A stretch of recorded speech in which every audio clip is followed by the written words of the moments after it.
mungkin sebelum COVID lah, sebelum COVID sudah mulai ada panas-panasan antara industri dengan desainer.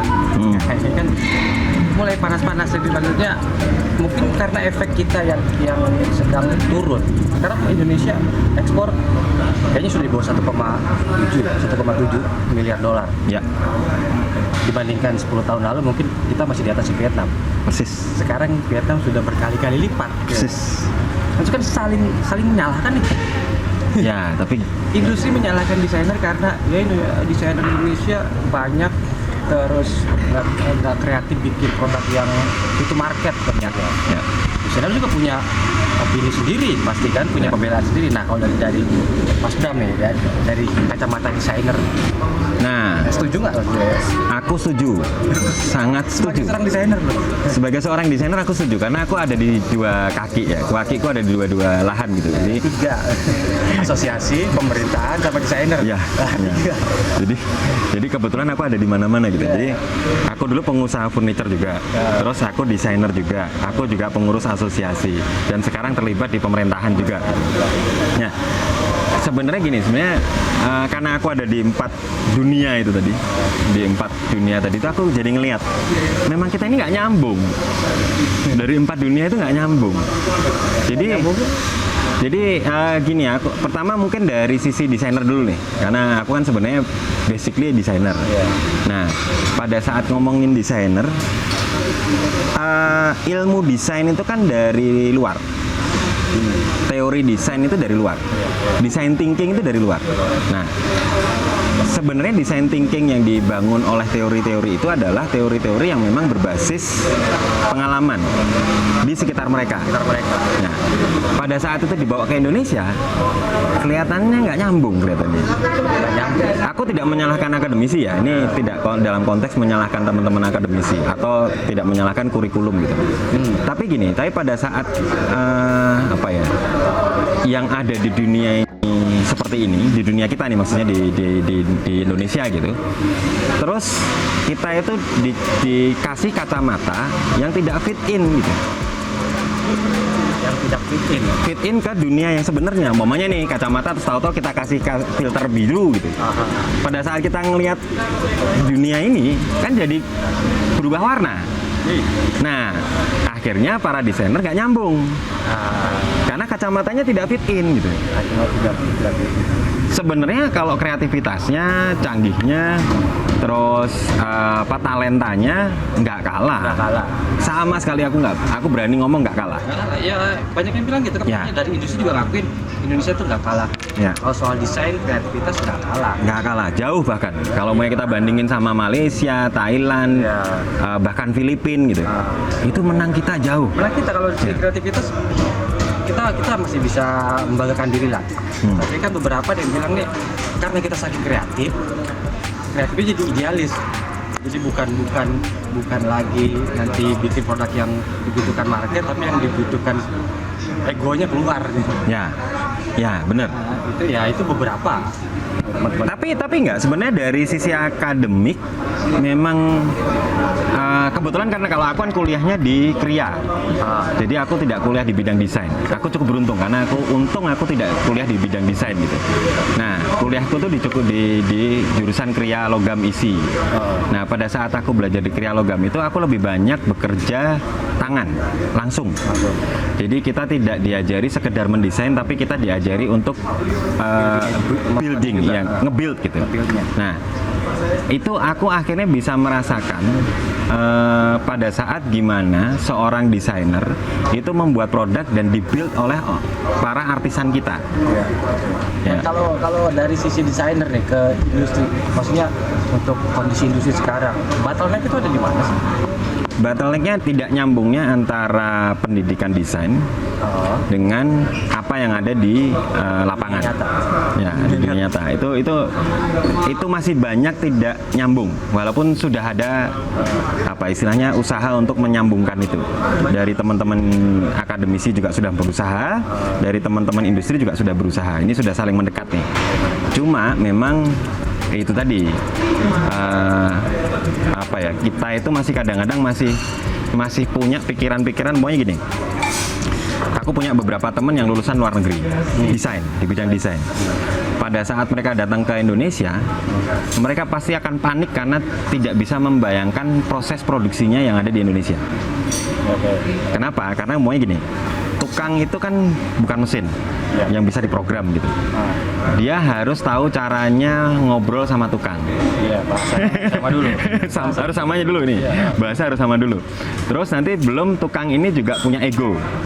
Sementara si desainer lulusan luar negeri ini, bayangin nih, lulusan luar negeri, dia nggak murah kuliah di sana, nggak gampang kuliah di sana, tahu-tahu datang ke Jepara umpamanya, terus dia harus manut sama tukang yang mungkin lulusan SMP gitu, Atau nggak sekolah bahkan gitu. Nah ini kan nggak ketemu gitu. Padahal sebenarnya kalau mereka saling nurunin ego, karena yang tukang ini juga nggak bisa nurunin, karena tukang kadang-kadang, kamu tahu apa tentang furniture, kamu tahu apa tentang kayu. Nah sebenarnya itu yang masalahnya di situ.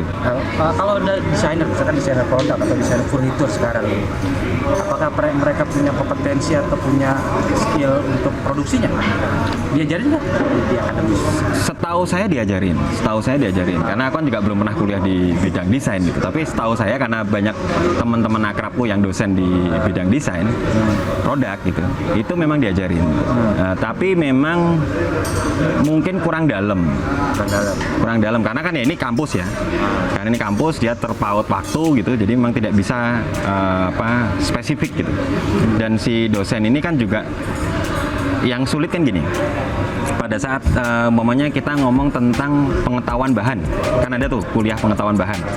Nah, pengetahuan bahan di bidang industri furniture dan kerajinan, kebayang nggak di Jogja ini aja, di Jawa lah, di Jawa Tengah nih, kayu jati di daerah Gunung Kidul sama kayu jati di daerah ya dekat-dekat Jepara, arah ke Kudus gitu, arah ke Kudus ke sana lah, karakter kayunya beda loh.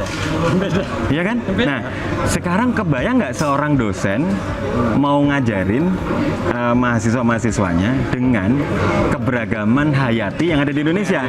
Wah, itu kan nggak mungkin loh. Tapi ya anyway, kalau aku sih ini jadi tantangan gitu kan. Ini jadi tantangan untuk para akademisi, memungkinkan nggak atau mereka dikasih pemahamannya biar mereka cari sendiri gitu. Tapi kan secara kurikulum apakah itu boleh gitu? Ini kan harus dipertanyakan juga gitu. Secara kurikulum ya, nanti akreditasi lah dan lain-lain gitulah. Nah, ini aku juga paham teman-teman akademisi juga nggak gampang. Aku juga memahami posisi mereka sebagai pengajar itu juga nggak gampang. Iya, lagi di Indonesia terlalu. Nah, rigid kan? Di sini rigid. Pada saat kita ngomong pendidikan rigid banget gitu kan. Ini yang menurutku jadi agak, ini gimana ya? Nah, sementara para istilahnya mahasiswa dan akhirnya lulus dari bidang desain, itu juga mereka kampus atau akademiknya itu tidak punya korelasi secara langsung dengan industri. Kecuali kampus-kampus yang memang kayak kampus Telkom, yang memang mereka disiapkan untuk jaringannya Telkom. Berarti kan butuh sumber ilmu yang lain ya? Apakah ada, maksudnya yang di luar ofisial pendidikan, yang di luar pendidikan resmi? Nah itu apakah harus apakah pemerintah yang harus turun tangan, ataukah asosiasi bisa membuat itu, ataukah dari pihak lain, pihak ketiga? Sebenarnya kalau menurutku ini masalah masalah ego, atau bukan ego sih, kalau ego terlalu sempit gitu. Ini masalahnya sebenarnya keterbukaan. Nah, ini mungkin gitu. Bukan masing-masing pihak. Jadi bukan ego lah. Kalau ego kan terlalu sempit gitu. Tapi kalau ini keterbukaan. Jadi keterbukaan itu gini, teman-teman industri, saya pada saat dulu mungkin awalnya itu agak sebel sama para akademisi gitu. Karena ini dikasih tahu kok nggak dong-dong sih gitu. Padahal ini dokter nih gitu. Tapi setelah aku ngalami hari ini, ternyata nggak gampang jadi seorang dokter gitu. Aku harus berusaha memahami mereka. Nah, tapi aku juga pengen sebenarnya dipahami oleh mereka.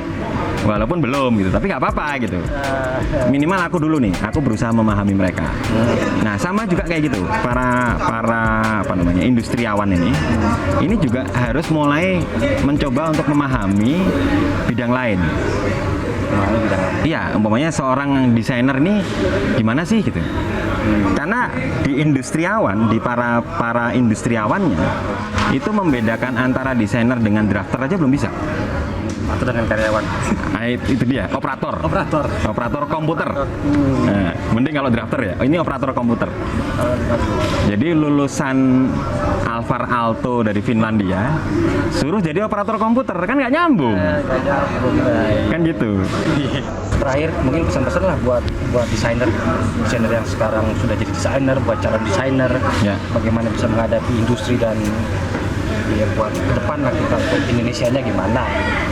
Ya, kalau aku sih para desainer di Indonesia, menurutku yang paling harus kalian perhatikan adalah local wisdom. Local wisdom. Jangan sampai hilang. Jangan sampai hilang. Karena itu yang menjadi bargaining position kita di internasional. Itu local wisdom itu jadi bargaining kita di posisi internasional. Nah, yang kedua, menurutku para desainer di Indonesia sering-sering dolan deh gitu. Solusinya itu kok, dolan kalau bahasa Jawa dolan gampang nih. Bisa kita karena kita tinggal di Jogja gitu. Pada saat kita ngomong dolan itu kan kita langsung tahu nih konteks dolan itu apa gitu. Bukan main loh ya. Bukan main gitu. Bukan main. Nah, dolan itu kalau di sini di Jogja itu kan dolan itu bisa ketemu orang, bisa silaturahmi, bisa brainstorming, bisa FGD, ya kan? Bisa nyantrik itu bekerja belajar kepada empunya dan kita bekerja langsung sama dia. Itu sekalian belajar, itu nyantrik, berguru gitu. Nah, hal-hal kayak gitu ini yang mungkin bisa nambahi level desainnya mereka yang hanya dari akademisi. Sorry, aku tidak mau ngomong hanya. Akademisi ini memang kuat gitu. Akademik itu kuat sebagai dasar. Tapi itu hanya dasar. Lagi-lagi itu aku tidak ngomong akademiknya hanya, tapi bahwa itu hanya dasar. Dan dasar itu harus dicas lagi, ditumpukin lagi level selanjutnya itu tadi dolan tadi. Jadi biar makin terbuka. Iya, jadi local wisdom sama dolan. Dolan ini juga tidak hanya sekedar di Indonesia. Harapan ke depan menurutku harus ada satu kesadaran bersama untuk tidak hanya mencari motif Indonesia. Jadi jangan sampai pada saat kita ngomong tentang kelokalan itu terjebak di visual. Ya. Nah, ini fungsi desainer harusnya ada di situ. Ya, kita sih berharap 3 komponen utama tadi itu Pak, pemerintah, industri dan desainer kan bisa klop. Ya, akademisi. Ya. Oke, thank you Om Ram untuk ngopi-ngopinya kita. Sip. Udah panjang kita. Nanti kita kapan-kapan ngobrol lagi. Asik. Masih banyak bahasan yang mesti kita